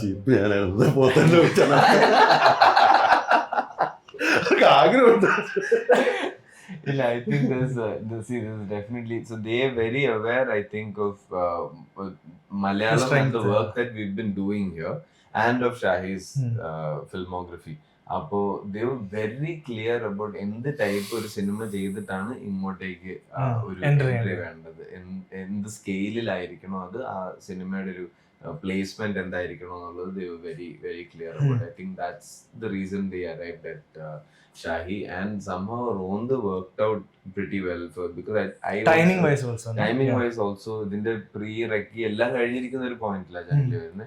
പിന്നെ also I feel like it's Shahi direct ചെയ്തിട്ടുള്ള എലവേഴ പൂഞ്ചറയും എഴുതിയിട്ടുള്ള മറ്റു സിനിമകളും വെച്ച് നോക്കുമ്പോൾ കുറച്ചും കൂടെ ഒരു ലൈറ്റർ, കുറച്ചും കൂടെ ഒരു കൊമേഴ്ഷ്യൽ ആംഗിൾസ് ഒക്കെ ഉള്ള ഒരു സിനിമയും കൂടെയാണ് Ronth. So I think it just worked out perfectly, but maybe they'll be able to give you better perspective on it. Your narration, no? You're probably expecting a climax which you narrated and that's not there in the movie. This is also an inside joke here that cinema കാണുമ്പോൾ ആ narrate ചെയ്ത പടം അല്ല. but they've all seen the film and it's good. പക്ഷേ ദിലീഷേട്ടൻ ആ സമയത്ത് തന്നെ ഷാഹി സാറിന്റെ സ്ക്രിപ്റ്റ് ദിലീഷേട്ടൻ കേട്ട ഒരു സമയം ഉണ്ടല്ലോ. അന്ന് ഞാൻ സിനിമ തുടങ്ങുന്ന അല്ല, എന്നാലും ദിലീഷേട്ടന് ഒരു ഇൻട്രസ്റ്റ് തോന്നിയിട്ടുണ്ടാവില്ല. ഒരു പോലീസുകാരൻ നമ്മുടെ അടുത്ത് ഒരു കഥ പറയാൻ വരുവാന്ന് പറയുമ്പോൾ തന്നെ ഒരു ഇൻട്രസ്റ്റ് ഉണ്ടല്ലോ. അതും ഇപ്പൊ നമ്മുടെ മലയാളത്തിൽ നോക്കിക്കഴിഞ്ഞാൽ തന്നെ വേറൊരു ഇൻഡസ്ട്രിയിലും 2-3 police officer top screen writers ആയിട്ട് വർക്ക് ചെയ്യുന്നു, ഡോക്ടേഴ്സ് എഴുതുന്നുണ്ട്, എത്രയോ കാലം തൊട്ട് അല്ലെ, വക്കീലന്മാർ എഴുതുന്നുണ്ട് അല്ലെ. മലയാളത്തിൽ മാത്രമേ സംഭവിക്കുന്നുള്ളൂ. വേറൊരു ഇൻഡസ്ട്രിയിലും വർക്കിംഗ് പ്രൊഫഷണൽസ് വന്ന് സ്ക്രിപ്റ്റ് എഴുതി അങ്ങനെ ഒരു സിനിമ ഉണ്ടാവുന്നില്ല, അവർക്ക് ഒരു ടോപ്പായിട്ട് നിൽക്കാനൊന്നും പറ്റുന്നില്ല. ഈ അങ്ങനത്തെ ഈ പ്രോപ്പർ ഒരു എക്സ്പേർട്സ്, വേറെ ഫീൽഡിലത്തെ എക്സ്പേർട്സ് സ്ക്രീൻ റൈറ്റേഴ്സ് ആയിട്ട് വരുന്ന ഒരു കാര്യം ദിലീഷേട്ടൻ എങ്ങനെ നോക്കിക്കാണുന്നു? മലയാളത്തിൽ ഉണ്ടാകുന്ന സിനിമകളുടെ സ്വഭാവം കൊണ്ടുകൂടിയാണെന്നാണ് എനിക്ക് തോന്നുന്നത്. മലയാളത്തിൽ ഒരു വർഷം ഉണ്ടാക്കപ്പെടുന്ന സിനിമകളിൽ മേജറും ഭയങ്കരമായിട്ട് റിയൽ ലൈഫുമായിട്ട് കണക്ട് ചെയ്തിട്ടുണ്ടാകുന്ന സിനിമകളാണ്. അപ്പോൾ അത് നമുക്കൊരു സാധാരണക്കാരൻ്റെ ജീവിതത്തിൽ പ്രത്യേകിച്ച് ഇങ്ങനെ ഒരു സ്കിൽഡ് ആയിട്ട് അല്ല ഒരു വേറൊരു പ്രൊഫഷനിൽ വർക്ക് ചെയ്യുന്ന ആൾക്ക് അവരുടെ പ്രൊഫഷനിൽ നിന്ന് ഡീറ്റെയിൽ ആയിട്ട് അനുഭവങ്ങൾ ഷെയർ ചെയ്യാൻ പറ്റുന്ന തരത്തിലുള്ള സിനിമകളാണ് ഇവിടെ ഉണ്ടാക്കപ്പെടുന്നത്. അല്ലെങ്കിൽ അത്ര സിനിമകൾക്കൊരു സ്പേസ് ഉണ്ട്. കമ്പാരിറ്റീവ്ലി എനിക്ക് തോന്നുന്നത് ബാക്കി ഇൻഡസ്ട്രികളിൽ അത് കുറവാണ്. അവർ കുറച്ചും കൂടെ ഒരു കൊമേഴ്ഷ്യൽ സ്ട്രക്ചറിലുള്ള സിനിമകളാണുള്ളത്. അപ്പോൾ അതിനങ്ങനെ ഒരു വേറൊരു തരം ഒരു മെയ്ഡപ്പ് കഥകളും ഒക്കെയാണ് ഉണ്ടാവുന്നത്. അപ്പോൾ അതിൻ്റെ ഒരു സാധ്യത വേറെയാണ്. അപ്പോൾ ആ സ്പേസ് തന്നെയാണ് ഇവിടെ ഉള്ളതെന്നാണ് എനിക്ക് തോന്നുന്നത്. പിന്നെ ഇവിടെ പിന്നെ ഇൻഡസ്ട്രി കുറച്ചും കൂടെ ഫ്രണ്ട്ലി ആണ്. ആർക്ക് വേണേലും ഇപ്പം നമുക്ക് അങ്ങനെ അത്ര വലിയ പാടില്ല. നമുക്ക് ഡീസൻ്റ് ആയിട്ടുള്ള ഒരു ഐഡിയ നമ്മുടെ കയ്യിൽ ഉണ്ടെങ്കിൽ അതൊരു ഫിലിം മേക്കറിലേക്ക് എത്തിക്കാൻ അത്ര വലിയ പാടൊന്നും ഇല്ല മലയാളത്തിൽ. ഞാൻ പറയുന്ന ഒരു ഡീസൻ്റ് ആയിരിക്കണം നല്ല, അല്ലെങ്കിൽ ഒരു എക്സ്ട്രാ ഓർഡിനറി പോയിന്റ് നമ്മുടെ കയ്യിൽ ഉണ്ടെങ്കിൽ അത് നമ്മളൊരു ആൾക്കാരോട് ഷെയർ ചെയ്യും. ഇപ്പം നമ്മുടെ അടുത്ത് ഒരുപാട് പേര് കഥ പറയാൻ വിളിക്കുന്നുണ്ട്. എല്ലാം നമ്മൾ സ്ട്രെയിറ്റ് കേൾക്കില്ല, പക്ഷെ ഒരാൾ റെക്കമെൻഡ് ചെയ്താൽ നമ്മൾ കേൾക്കും. ആ റെക്കമെൻഡേഷൻ അച്ചീവ് ചെയ്യാൻ ഈസി ആണെന്നാണ് ഞാൻ പറഞ്ഞത്. സാധിക്കാവുന്നതേ ഉള്ളൂ. ഇപ്പം നല്ലൊരു പ്ലോട്ട് പോയിന്റ് ഉണ്ടെങ്കിൽ നമുക്ക് വേറൊരാളെ കൺവിൻസ് ചെയ്തിട്ടാണെങ്കിൽ ഒരു നേരെ ഒരു ഫിലിം മേക്കറുടെ അടുത്ത് പോയി ചിലപ്പം അപ്രോച്ചബിൾ ആയിരിക്കില്ല. പക്ഷെ വേറെ ആൾ കേട്ടിട്ട് കൊള്ളാലോ എന്ന് തോന്നി ഇൻഡസ്ട്രിയിലുള്ള ഒരാളോ അല്ലെങ്കിൽ നമ്മളുമായിട്ട് കണക്ട് ചെയ്ത ആരെങ്കിലും ഒക്കെ നമ്മൾ റെക്കമെൻഡ് ചെയ്യുമ്പം നമ്മൾ പലപ്പോഴും അങ്ങനെ കേൾക്കാറുണ്ട് ഉറപ്പായിട്ടും. അപ്പോൾ ആ സ്പേസ് ഇവിടെ ഉണ്ടെന്നാണ് എനിക്ക് തോന്നുന്നത്. ഈ 2 കാര്യങ്ങളാണ്, കുറച്ചും കൂടി ഒരു ഹാൻഡ് മെയ്ഡ് ഇൻഡസ്ട്രി എന്നുള്ള കാര്യം, പിന്നെ ഇങ്ങനെ റിയൽ ലൈഫുമായിട്ട് കണക്ട് ചെയ്തിട്ടുള്ള സിനിമകൾ ഇവിടെ ആണ് കൂടുതൽ സംഭവിച്ചുകൊണ്ടിരിക്കുന്നത്. അപ്പോൾ അതുകൊണ്ട് തന്നെ അങ്ങനെ ഇപ്പം പോലീസിലൊക്കെ വർക്ക് ചെയ്യുന്ന ആൾ അല്ലെങ്കിൽ ഒരു അഡ്വക്കേറ്റ് ആയിട്ട് വർക്ക് ചെയ്യുന്ന ആൾ ഇവരൊക്കെ ഡെയിലി അറ്റൻഡ് ചെയ്യുന്ന അനുഭവങ്ങൾ, ഇൻസിഡൻസ്, അവർ മീറ്റ് ചെയ്യുന്ന ക്യാരക്ടേഴ്സ്, ഇതെല്ലാം എക്സ്ട്രീംലി അങ്ങനെ ഡിഫറെന്റ് ഭയങ്കര ഒറിജിനലും ഒക്കെയാണ്. അപ്പൊ അവർക്ക് ഉള്ള ആ ഒരു എന്താ പറയാ അറിവ്, ഞാൻ പറയുന്നത് അത് ഭയങ്കര യൂസ്ഫുൾ ആണ്. അതിനെ മലയാളത്തിലെ ഇൻഡസ്ട്രി ഉപയോഗപ്പെടുത്തുകയാണ് ചെയ്യുന്നത്. നല്ല കാര്യമല്ലേ? പിന്നെ അത് മാത്രമല്ല, പക്ഷെ ഈ ഷാഹി സാറിന്റെ അത്രയും തന്നെ അനുഭവമുള്ള വേറെ കുറെ പോലീസുകാരും ഉണ്ടാവില്ല. പക്ഷെ ഈ ഷാഹി സാറിന് അതൊരു സ്ക്രീൻ പ്ലേ ആക്കാൻ പറ്റുന്ന ഒരു കഴിവ്, അല്ലെങ്കിൽ ഇതിലൊരു സിനിമ അനുഭവം എല്ലാവർക്കും ഉണ്ടാവും. പക്ഷെ അതിൽ നമ്മുടെ സ്കില്ലും കൂടെ ഉണ്ടാകുമ്പോഴാണത്. ഇപ്പം ഷാഹി തന്നെ കഴിഞ്ഞ ഇന്റർവ്യൂ പറയുന്നു, ഞാൻ ആദ്യമായിട്ടാണ് ഇത്ര റിയൽ ഇൻസിഡൻസിനെ വെച്ചിട്ടൊരു സിനിമ ചെയ്യുന്നത്. പ്രീവിയസ് എന്റെ സിനിമകളെല്ലാം ഉണ്ടാക്കിയ കഥകളാണ് ഞാൻ. പക്ഷെ അതിനെ നന്നായിട്ട് പ്രസന്റ് ചെയ്യുന്നതിലാണ് ഒരു നല്ല പ്ലോട്ട് അദ്ദേഹം ഡെവലപ്പ് ചെയ്യുക. അത് അദ്ദേഹത്തിന്റെ ഒരു കഴിവ് തന്നെയാണ്. അപ്പൊ അതിനെ എല്ലാവർക്കും സാധിക്കുന്നതല്ല. പക്ഷെ എനിക്ക് തോന്നുന്നത് ഒരുപാട് പോലീസുകാർ വർക്ക് ചെയ്യുന്നുണ്ട് ഇപ്പോഴും, അല്ല ഇതിനു മുമ്പും എഴുതിയിട്ടുണ്ട്, പലരും ഇൻഡസ്ട്രിയിൽ കണക്ട് ചെയ്ത് വർക്ക് ചെയ്തിട്ടുണ്ട്. പക്ഷെ ഇപ്പം ഒരു സ്ക്രീൻ റൈറ്റർ എന്ന രീതിയിലുള്ള ഒരു ടാലന്റും കൂടെ അതിൽ ക്ലബ് ചെയ്യപ്പെടുമ്പോഴാണ് ഷാഹിയെ പോലെ ഒരു മികച്ച ഫിലിം മേക്കറും റൈറ്ററും ഉണ്ടാവുന്നത് എന്ന് തന്നെയാണ് വിശ്വസിക്കുന്നത്. അതാദ്യം പിന്നെ ഇത് എന്തിനാണ് കുറച്ചുകൂടെ കോൺഫിഡന്റ് ആയിക്കോളൂ. അത് അന്ന് സ്ക്രിപ്റ്റ് കേൾക്കുമ്പോ തന്നെ ആ ഒരു പെർഫെക്ഷൻ ഒക്കെ ഉണ്ടായിരുന്നു. അല്ല, ഞാൻ പറയുന്നത് ആ ഡീറ്റെയിൽ ഉള്ളതുകൊണ്ടാണ് ഞാൻ ഷാഹിനെ അങ്ങോട്ടേക്ക് വിളിച്ചിട്ട് അസിസ്റ്റ് ചെയ്യാൻ വിളിക്കുന്നത്. അത് ഞാനിപ്പോ എനിക്ക് പരിചയമുള്ള ഒരുപാട് പോലീസുകാരുണ്ട്, സിനിമയിൽ വർക്ക് ചെയ്യാൻ താല്പര്യമുള്ള പലരുണ്ട്. ഞാൻ എന്തുകൊണ്ട് ഷാഹിനെ വിളിച്ചു, ഒരു ദിവസം മാത്രം പരിചയമുള്ള ഒരു കഥ പറയാൻ വന്ന അയാളെ വിളിച്ചതിന് കാരണം അയാളുടെ നറേഷനിലുള്ള ഡീറ്റെയിലും അയാളുടെ പെർസ്പെക്റ്റീവിലും ഭയങ്കര ഒരു സാധ്യത കണ്ടിട്ട് തന്നെയാണ് എന്തെങ്കിലും ഈ സിനിമയ്ക്ക് കോൺട്രിബ്യൂട്ട് ചെയ്യാൻ അയാളെ കൊണ്ട് പറ്റും എന്ന് ഞാൻ ഉറച്ച് വിശ്വസിച്ചിട്ട് തന്നെയാണ് വിളിച്ചത്. ഷാഹി സാറിന് ഇപ്പോൾ ഇത്രയും സ്ക്രീൻ പ്ലേ എഴുതിയ സ്ഥിതിക്ക് ഈ പണ്ട് ഷാഹി സാർ പോലീസ് ആയിരുന്ന സമയത്ത് കണ്ട കാര്യങ്ങളും അല്ലെങ്കിൽ അനുഭവിച്ച എക്സ്പീരിയൻസസ് ഒക്കെ ഇപ്പൊ ഒന്നും കൂടെ ബെറ്റർ ആയിട്ട് സ്ക്രീൻ പ്ലേ ആയിട്ട് കൺവേർട്ട് ചെയ്യാൻ പറ്റുന്നുണ്ടോ? ആ ഒരു സ്കില്ലും കൂടെ ഇപ്പോൾ ഒരു ഡെവലപ്പ് ചെയ്ത സ്ഥിതിക്ക്. എനിക്കറിയില്ല ഇത് എങ്ങനെയാണ് സ്കില്ലെന്ന് അറിയില്ല. എനിക്ക് തോന്നുന്നു എൻ്റെ വായനാശീലമായിരുന്നായിരിക്കാം ചിലപ്പം അങ്ങനത്തെ ഒരു കാഴ്ചപ്പാട് ഉണ്ടാക്കിയത്. പിന്നെ ഈ പറയുന്ന കണക്ക് ഞാൻ സാൾട്ട് ആൻഡ് പെപ്പർ എന്ന് പറയുന്ന സിനിമ എനിക്ക് ഭയങ്കര, അതുപോലെ നമ്മളിങ്ങനെ കഥ കണ്ടുകൊണ്ടിരിക്കുന്നുണ്ട്, സീനുകൾ ഭയങ്കരമായിട്ട് വർക്കാകാൻ തുടങ്ങി. എനിക്കത് ശ്യാമേട്ടൻ നായർ അവരുടെ ഒരു സെറ്റ് ഓഫ് ആ സമയത്തെ പടങ്ങൾ ഭയങ്കര, കാരണം അതുവരെ നമ്മൾ കണ്ടുകൊണ്ടിരിക്കുമ്പോൾ ഒരു ഡ്രാമ ഇങ്ങനെ പോയിട്ടുണ്ട്, പക്ഷെ ഇവരൊരു സീൻ അല്ലാന്ന് തോന്നിപ്പിച്ചുകൊണ്ട് നമ്മളെ കൊണ്ടുപോകാറുണ്ട്. അപ്പോൾ അത് ഭയങ്കര ഇഷ്ടം തോന്നിയിട്ടുണ്ട്. പിന്നെ അങ്ങനത്തെ ചില പഠനങ്ങളും പരിപാടിയൊക്കെ വെച്ചിട്ട് തന്നെയാണ് നമ്മൾ ഇതിനകത്ത് വരുന്നത്. പെട്ടെന്ന് എന്താ പറഞ്ഞ, ഞാൻ ശ്യാമേട്ടൻ പറഞ്ഞിട്ടുണ്ട്, നമ്മൾ സ്ക്രീൻ റൈറ്റർ മാത്രമാണ്, നമ്മളൊരു വലിയ കഥ നമ്മൾ സ്ക്രീന് വേണ്ടി എഴുതിയാൽ മതി, അല്ലാതെ വാരി വലിച്ച് എഴുതേണ്ട ആവശ്യമില്ല. തൊണ്ടി മുതൽ കുറേ സമയം ഞാൻ പുള്ളിയുടെ സൈഡിൽ കൂടെ ഒക്കെ പോയി ഇടയ്ക്ക് കഥയൊക്കെ കേട്ടിരിക്കുകയായിരുന്നു. കാരണം പുള്ളി പറയുന്നത് എനിക്ക് ഭയങ്കര വർക്കായിരുന്നു. അല്ല, പക്ഷെ ആ സമയത്തും സാറ് ഈ സ്ക്രീൻ റൈറ്റർ ആവണമെന്ന് തീരുമാനിക്കുന്ന സമയം മുമ്പേ ഷോർട്ട് സ്റ്റോറീസ് എഴുതുമായിരുന്നു, അല്ലെങ്കിൽ സ്കൂളിൽ പഠിക്കുമ്പോൾ തന്നെ ഒരു റൈറ്റിംഗിന്റെ ഒരു ഇതുണ്ടായിരുന്നു, അങ്ങനെ എന്തെങ്കിലും പറയാം? ഇല്ല, ഞാൻ സ്കൂളിലോ കോളേജിലോ യാതൊരുവിധ എഴുത്തുകളില്ല. ഇപ്പൊ കോളേജൊക്കെ ചിലപ്പോൾ മാഗസിനിന്റെ പേരിലൊക്കെ ലേഖനങ്ങളൊക്കെ കാണും. അത് ആക്ച്വലി വേറെ ആൾക്കാർ ഞാൻ എഴുതിയതല്ല. ഞാൻ ഈ പോലീസിൽ വന്ന് ഞങ്ങളുടെ ഒരു ട്രെയിനിങ് കഴിഞ്ഞിട്ട് ഒരു 6 വർഷമായപ്പോൾ ഞങ്ങളുടെ ബാച്ച് 120 ബാച്ച് ഒരു ഗെറ്റ് ടുഗദർ നടത്താൻ നേരം ഒരു സൊവിനിയർ ഇറക്കാൻ തീരുമാനിച്ചു. അന്ന് നിതീഷ് സാറാണ് ഈ എലവിടപ്പുഞ്ചറായിട്ടുള്ള ഒരാൾ. പുള്ളി അന്ന് ഷോർട്ട് സ്റ്റോറിയൊക്കെ എഴുതി പ്രസിദ്ധീകരിക്കപ്പെട്ടിട്ടുണ്ട് ടീച്ചറൊക്കെ. അപ്പോൾ പുള്ളി നിർബന്ധിച്ചിട്ട് എന്നെ കൊണ്ടൊരു കഥ എഴുതണമെന്ന് പറഞ്ഞ് അങ്ങനെ പുള്ളിയുടെ നിർബന്ധത്തിന്റെ അവസാനം എഴുതിയൊരു കഥയാണ് എൻ്റെ ജീവിതത്തിൽ ആദ്യത്തെ എഴുത്ത ഒരു ചെറിയ ഓൺലൈൻ ഒരു പത്രക്കാരൻ്റെ ഒരു ദിവസമായിരുന്നു. അപ്പോൾ ഞാൻ ട്രാഫിക്കിൽ നിൽക്കുമ്പോൾ എന്നോട് സീനിയറായിട്ട് പഠിച്ചെടുത്താൻ പത്രത്തിൽ നിന്ന് പോകുന്നു. അപ്പം എന്നോട് കണ്ട് സംസാരിച്ചിരിക്കുമ്പോൾ ഭയങ്കര മടുപ്പാണ്, ഡെയിലി ചരമക്കോളം എഴുത്താണ്. മറ്റേ വിപ്ലവമൊക്കെ ഉണ്ടാക്കാൻ വേണ്ടി ജേർണലിസം പഠിച്ച് സഹാവൊക്കെ ഇറങ്ങിയിട്ട് ചെറിയൊരു പത്രത്തിൽ ചരമ പേജ് മാത്രം ഇത് സെറ്റ് ചെയ്തുകൊണ്ടിരിക്കുമ്പോൾ അവൻ്റെ ഡിപ്രഷൻ പറഞ്ഞിട്ട്. അപ്പോൾ അന്നാണ് നിതീഷ് സാർ പറഞ്ഞത്, ഞാൻ അതിൽ കയറി പിടിച്ചു വരിക. ഇപ്പൊ എഴുതുമ്പോ മറ്റേ പോലീസിന് അല്ലാണ്ട് എന്തെങ്കിലും ഒരു സ്റ്റോറീസ് എഴുതി വെച്ചിട്ടുണ്ടോ? ഇല്ല, പോലീസ് അല്ലാത്ത സ്റ്റോറികൾ എനിക്ക് താല്പര്യമുണ്ട്. ഞാൻ അത് ഒരു കഥ റോഷനായിട്ട് ചേർണ്ട് പോത്തനോട് ഞാനൊന്ന് കൊണ്ടുവന്ന് പറഞ്ഞിട്ടുണ്ട്. അങ്ങനെ അതിന് വെളിയിലുള്ള കഥകൾ എനിക്ക് ഇഷ്ടമുണ്ട്, പക്ഷേ സാഹചര്യം നമ്മൾ ഇതാണ് ഇട്ട് കറക്കുന്നത്. ഇപ്പൊ പോലീസ് സ്റ്റോറി എന്ന് പറയുമ്പോഴാണ് എന്നെ വിളിക്കുന്ന, അല്ലെ ഏതെങ്കിലും സംവിധാനം വിളിച്ചാലും പോലീസ് സ്റ്റോറി ഉണ്ടോ, ഇത് തന്നെയാണ് പോത്തന്നെ ചോദിച്ചതിന്റെ ഇതെല്ലാം പോലീസ്. അങ്ങനെ ആയി തുടങ്ങി ആൾക്കാരെ വിളിക്കുമ്പോ എല്ലാരും. മിക്കവാറും ആൾക്കാർ അങ്ങനെ തന്നെ. ഇപ്പം കഴിഞ്ഞ ദിവസം ഞാൻ കൺഫ്യൂഷൻ അടിക്കും, മറ്റേ ഈ റോന്ത് തുടങ്ങുന്ന ഞാൻ പോത്തന്റെ ചെയ്തത് പോലീസ് സ്റ്റോറി ചെയ്യുന്ന മടുപ്പാണ്. പോത്തേട്ടൻ പറഞ്ഞ് ശ്യാമേട്ടൻ വിളിച്ചിട്ടുണ്ട്, അത് നാട്ടുകാരെല്ലാം പറയും നമ്മളുടെ ഏറ്റവും ബെറ്റർ നമ്മൾ പിടിക്കുക എന്നുള്ളതാണ്. അല്ല, ഇതൊരു കുഴപ്പമില്ല, ആൾക്കാരങ്ങനെ പറയും. ഞാൻ അങ്ങനെ വിശ്വസിക്കുന്ന ആളാണ്. നമുക്ക് സ്ട്രെങ്ത് ഉള്ള ഏരിയകളിൽ നമ്മൾ സിനിമ ചെയ്യാം. നമുക്ക് വേറെ സിനിമ ചെയ്യാൻ തോന്നുമ്പം നമ്മളത് ചെയ്യുക. അതിന് വേണ്ടാന്നല്ലോ വേറെ സിനിമ. ഈ 2 പടം അത് ചെയ്തുകൊണ്ട് 3ാമത്തെ പടം അങ്ങനെ ചെയ്യരുതെന്ന് പറയുന്ന, അങ്ങനെ ഫോഴ്സ്ഡ് ആയിട്ട് നമ്മൾ പോകേണ്ട കാര്യമില്ല എന്ന് തന്നെ ഉറച്ച് വിശ്വസിക്കുന്നു. അതുകൊണ്ടാണ് ഞാൻ അങ്ങനെ പറഞ്ഞത്. അല്ലാത്ത താല്പര്യമുള്ള സിനിമകളുണ്ട്, ചെയ്യാൻ പറ്റുമെന്ന് പ്രതീക്ഷിക്കുന്നു.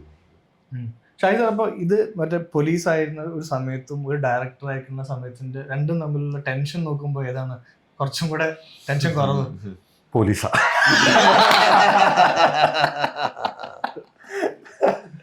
പോലീസിലെ ടെൻഷൻ അന്ന് രാവിലെ തുടങ്ങി വൈകിട്ട് തീർന്നു, ഇറങ്ങി പോകുമ്പോൾ തീർന്നു.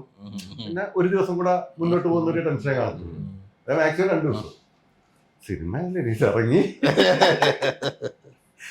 അല്ല, പക്ഷെ ഈ പോലീസുകാരന്റെ ലൈഫിൽ ഇപ്പൊ ഷാഹിദ് പറഞ്ഞ പോലെ തന്നെ ഈ കൂടുതൽ കാണുമ്പോൾ എല്ലാം കുറച്ച് ഒരു ഇരുത്തം വരുമല്ലോ, എല്ലാം കുറച്ച് നമുക്ക് കണ്ട് പരിചയമാകുമല്ലോ. അതുപോലെ ഈ ഡയറക്ടറിന്റെ കാര്യത്തിൽ നമുക്ക് എക്സ്പീരിയൻസ് കൂടുമ്പോൾ ടെൻഷൻ കുറയും, അല്ലെങ്കിൽ നമുക്ക് കുറച്ചും കൂടെ എക്സ്പീരിയൻസ് വരും. ഒന്നുമില്ല, ഓരോ സിനിമ കഴിയുമ്പോഴും പുതിയ പ്രശ്നങ്ങളാണ്. ആദ്യത്തെ പ്രശ്നം പരിഹരിച്ചു എന്ന് പറഞ്ഞ് ഇറങ്ങുമ്പോഴാണ് പുതിയ പ്രശ്നം. അങ്ങനെ എല്ലാ സിനിമകളിലും അതിന് പല പല ആൾക്കാർ, പല ഈഗോസ്, പല രീതികൾ, പല ടൈം.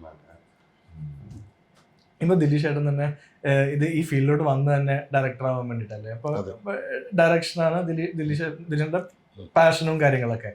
അപ്പൊ ഏകദേശം ജോസഫ് വന്നു, അത് കഴിഞ്ഞിട്ട് ഇപ്പൊ എനിക്ക് ഭയങ്കര ഫേവറേറ്റ് ആയിട്ടുള്ള സിനിമയാണ് ഓ ബേബി. അങ്ങനത്തെ ഫിലിംസ് ചെയ്തു. ഓൾമോസ്റ്റ് അല്ലെ ഒരു കൊല്ലത്തിൽ തന്നെ ഒരു 300 days ആക്ടിങ് ആയിരിക്കുമല്ലോ ദിലീഷ്. ഏതൊരു സമയത്താണ് ദിലീഷ് ഏട്ടൻ ഇതൊരു ഇതെനിക്കിപ്പോൾ ഇഷ്ടപ്പെട്ട സംഭവമാണ്, അല്ലെങ്കിൽ ഇപ്പോൾ ഡയറക്ഷൻ അത്രയും തന്നെ ഇഷ്ടമാണ് ആക്ടിങ്, അല്ലെങ്കിൽ ആക്ടിങ് കുറേ കൂടെ സീരിയസ് ആയിട്ട് കുറേ കൂടെ ഇഷ്ടപ്പെട്ട് ചെയ്തു തുടങ്ങിയത് ഏകദേശം ഏത് സമയത്താണ്?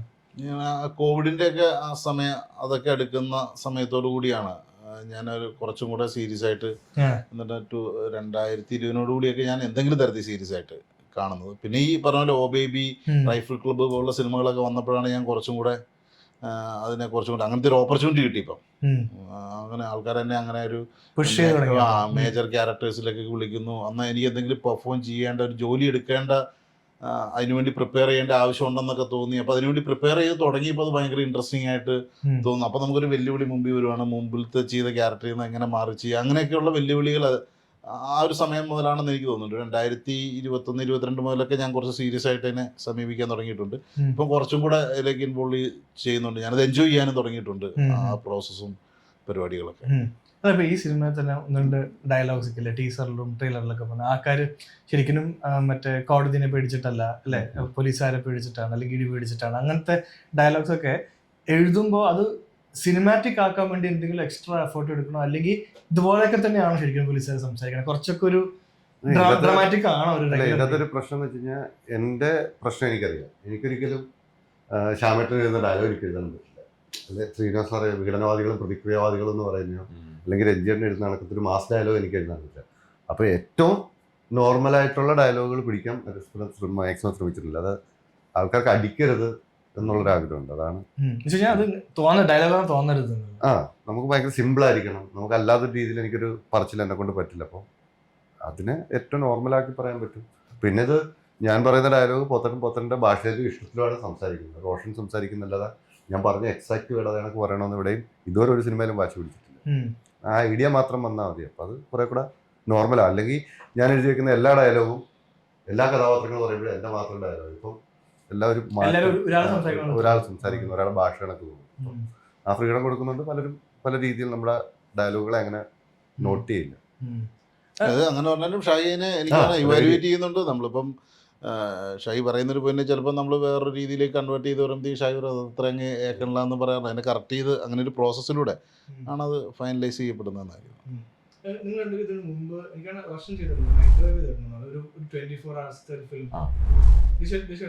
ഇല്ല ഇല്ല, ഞാൻ അങ്ങനെ ചെയ്തായിട്ട് ഓർക്കുന്നില്ല. ഇല്ല. അപ്പൊ അങ്ങനെ ഒരു 24 hours നടക്കുന്ന ഒരു കഥ എന്ന് പറയുമ്പോൾ ബട്ട് ഇറ്റ്സ് ഷോർട്ട് അല്ലേ, 40 ദിവസം 50 ദിവസം ഒക്കെ എടുത്തിട്ടാണ് ആയിരിക്കുമല്ലോ ഒരു 24 hours ഷൂട്ട് ചെയ്യണേ. ആക്ടർ എന്നുള്ള രീതിയിൽ വേറെ ചാലഞ്ചസ് ആണോ? കാരണം ഒരു അരമണിക്കൂറത്തെ ചേഞ്ച് ഇൻ വേരിയേഷൻ, അരമണിക്കൂറത്തെ ചേഞ്ച് ഇൻ ബിഹേവിയർ ഒക്കെ അല്ലേ, അത് കുറച്ചും കൂടെ കോംപ്ലിക്കേറ്റഡ് അല്ലേ കമ്പയർ ടു 6 മാസം കഴിഞ്ഞിട്ട് 8 മാസം കഴിഞ്ഞിട്ട് ഫിസിക്കലി ഒന്നും ചെയ്യാൻ പറ്റില്ല അല്ലെ, ഫിസിക്കലി ലുക്കൊന്നും മാറില്ല, അങ്ങനത്തെ സ്ട്രെയിൻസ് ഉണ്ട്. ഇപ്പം എന്നെയൊക്കെ സംബന്ധിച്ചിടത്തോളം പെട്ടെന്ന് ബോഡിയിൽ തടി കൂടുകയൊക്കെ ചെയ്യുന്ന ആളാണ്. അപ്പൊ അത് മെയിൻറ്റെയിൻ ചെയ്ത് നിർത്തുക എന്നുള്ള ടെൻഷൻ ഉണ്ട്. കണ്ടിന്യൂറ്റി സീനില് ഇപ്പൊ ഒരു ദിവസം തന്നെ നടക്കുന്ന സാധനത്തിൻ്റെതായ കണ്ടിന്യൂറ്റി മെയിൻറ്റെയിൻ ചെയ്യാനുള്ള ബുദ്ധിമുട്ടുകളാണുള്ളത്.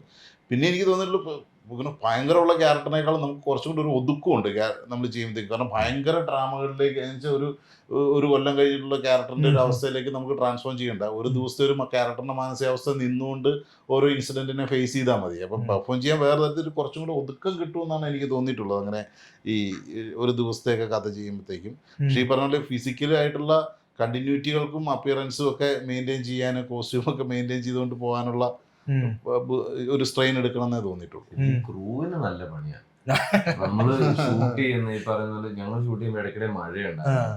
അപ്പോൾ ഒരു വൈഡ് വെച്ച് കഴിഞ്ഞാൽ കാണാം. അപ്പോൾ അടുത്ത സ്ഥലം നമ്മൾ നെക്സ്റ്റ് കാണിക്കുമ്പോൾ ആ മഴയുടെ കണ്ടിന്യൂഷൻ ഉണ്ടോ, അല്ലെങ്കിൽ ഫുള്ള് ഹെഡ് ഡൗൺ ചെയ്യണോ, അല്ലെങ്കിൽ നമ്മൾ ക്രോണോളജിക്കലി അല്ലല്ലോ ഷൂട്ട് ചെയ്യുന്നത്. അപ്പോൾ ഇന്ന ഒരു ചെറിയ സീൻ കഴിയുമ്പോൾ നമ്മുടെ യൂണിഫോമിൽ എന്തൊക്കെയാണ് ചെളി പറ്റിയിട്ടുണ്ടോ, ഇത് പൊട്ടിയിട്ടുണ്ടോ, ഇത് കഴിഞ്ഞ അവസാനം പോയി ആ സീൻ ഷൂട്ട് ചെയ്യുമ്പോൾ ഇതൊന്നും ആയിരിക്കില്ല സംഭവിക്കുന്നത്. നമ്മളങ്ങനെ കൊറിയോഗ്രാഫ്ഡ് ആയിട്ട് മൂവ്മെന്റ്സ് എല്ലാം പ്ലാൻ ചെയ്യുന്നില്ല. എനിക്കൊന്ന് ക്രൂവിനാണ് ഏറ്റവും വലിയ ലോഡ്. നമ്മള് ചിലപ്പോ ഒരു ഉന്തും തള്ളും പിന്നീടായിരിക്കും എടുക്കുന്നത്. അത് കഴിഞ്ഞത്തെ സീനിലെല്ലാം വേറെ ഈ സൈഡിലെ ബട്ടൺ ആയിരിക്കും പൊട്ടിച്ചിട്ടാണ് ഉന്തും തള്ളി ശരിക്കും ഇപ്പുറത്തെ സൈഡ് പോകും. ഇങ്ങനെയൊക്കെയുള്ള മാർക്കൊക്കെ ഇട്ടിട്ടുണ്ട്. ഡയറക്ടർ എന്ന് ആലോചിക്കുമ്പോൾ ഈ എന്താ പറയുക ഇങ്ങനെയൊക്കെ തന്നെ ഷൂട്ട് ചെയ്യാൻ പറ്റുള്ളൂ, ഇതാണ് പ്രാക്ടിക്കൽ എന്നൊക്കെ ചിലപ്പോൾ തോന്നിയേക്കാം. പക്ഷെ ആസ് എ ആക്ടർ എന്നുള്ള രീതിയിൽ ഇങ്ങനത്തെ ഒരു സിനിമയിൽ വർക്ക് ചെയ്യുമ്പോൾ ഐഡിയലി അല്ലെ ഫസ്റ്റ് സീൻ ഫസ്റ്റ് തന്നെ ലാസ്റ്റ് സീൻ അങ്ങനെ കിട്ടിയാൽ കൊള്ളാന്ന് തോന്നിയിട്ടുണ്ട്. ഉറപ്പായിട്ടും ആക്ടർ എന്ന നിലയിൽ ഇപ്പൊ പേഴ്സണലി ഞാൻ എൻജോയ് ചെയ്യുന്നത് ആ പ്രോസസ്സ് തന്നെയാണ്. നമുക്കറിയാം പ്രായോഗികതയുടെ ബുദ്ധിമുട്ടുണ്ട്, പക്ഷെ എപ്പോഴും നമ്മൾ ശ്രമിക്കാറുണ്ട് മേജർ ഇൻസിഡന്റിലും കഴിഞ്ഞു പോകാൻ. പക്ഷെ പ്രായോഗികത എന്ന് പറയുന്നത് എപ്പോഴും പിന്നെ അത് എനിക്കൊരു അഡ്വാൻറ്റേജ് കിട്ടി. നമ്മളെ പാറമട സീൻ എടുത്തു കഴിഞ്ഞപ്പോ ലക്ഷ്മി രാവിലെ അഭിനയിക്കാൻ വരുക, എനിക്ക് കഥയും മൊത്തം പറഞ്ഞു കൊടുക്കാൻ പറ്റില്ല. ഞാൻ നേരെ സ്പോട്ടർ വെച്ചിട്ട് ഇതാണ് പോത്തണ്ട ഡയലോഗ് മതി ക്യാപ്ചർ ഇതാണ് ഷൂട്ടിന്റെ എന്തൊരു സുഖം അതായിരുന്നു. ക്ലൈമാക്സിനോട് അടുത്ത പോർഷൻ നേരത്തെ ഷൂട്ട് ചെയ്ത് വെച്ചിട്ടുണ്ട്. അതുപോലെ ക്ലൈമാക്സ് നമ്മൾ ഏകദേശം towards the end of shoot ആണല്ലോ, അത് ഭയങ്കരമായിട്ട് ഹെൽപ്പ് ചെയ്തു. നമുക്കൊന്ന് ക്യാരക്ടറിലൊന്ന് ഒന്ന് സെറ്റ് ആവാനുള്ള സമയം കിട്ടുക എന്നുള്ള അത്യാവശ്യമാണ്. എന്നാലും ഏറ്റവും ലീനിയർ ആയിട്ട് പറയുന്നതാണോ അല്ല അഭിനയിക്കുന്നതാണ് സൗകര്യമായിട്ട് തോന്നുന്നത്. ഒറ്റ സ്പേസ് ആകുമ്പോൾ അത് ശരിക്കും പോസിബിൾ ആണ്. നൈറ്റ് ഡ്രൈവിംഗ് ഞാൻ കുരുതിയും ചെയ്തിട്ടുണ്ട് ആക്ച്വലി. ഒരൊറ്റ ദിവസത്തെ കഥയാണ്. അപ്പൊ ഇത് മൊത്തം ഏകദേശം ആ വീട്ടിൽ നടക്കുന്നതുകൊണ്ട് നമുക്ക് ലീനിയർ ആയിട്ട് പോകാൻ പറ്റും. അത് ഭയങ്കര എൻജോയബിൾ പ്രോസസ് ആക്ടേഴ്സിന് എസ്പെഷ്യലി. അത് മോസ്റ്റ്ലി അങ്ങനെ തന്നെയാണ് എടുത്തത്. ഒരു പോയിന്റ് കഴിഞ്ഞ് എക്സ്റ്റീരിയർ പോകുന്നു, പിന്നെ ആക്ടർ ഡേറ്റ്സ് ഒക്കെ വെച്ചിട്ട് മാറുന്ന ചെറിയ മാറ്റങ്ങളേ ഉള്ളൂ. ഇത് ഫുള്ള് യാത്ര ആയതുകൊണ്ട് അത് പറ്റില്ല. ഇത് കൺഫൈൻഡ് സ്പേസ് എന്ന് പറഞ്ഞാൽ എല്ലാം കൊണ്ടുവന്ന് ഈ ജീപ്പിനകത്തേക്ക് ഇടും. രണ്ട് ക്യാരക്ടേഴ്സ് ഇവെന്ച്വലി വന്ന് ജീപ്പിൽ കയറും എന്നുള്ളതല്ലാതെ സ്പേസസ് മാറിക്കൊണ്ടേ ഇരിക്കുകയാണല്ലോ. ഞാൻ ഡയറക്ട് ചെയ്ത 3 പടം ലീനിയർ ആയിട്ട് ഷൂട്ട് ചെയ്തിരിക്കുന്നത്. ഡയറക്ട് ചെയ്തിട്ടുള്ള 3 പടം അങ്ങനെ ലീനിയർ ആയിട്ട് ഷൂട്ട് ചെയ്തിട്ടുണ്ട്.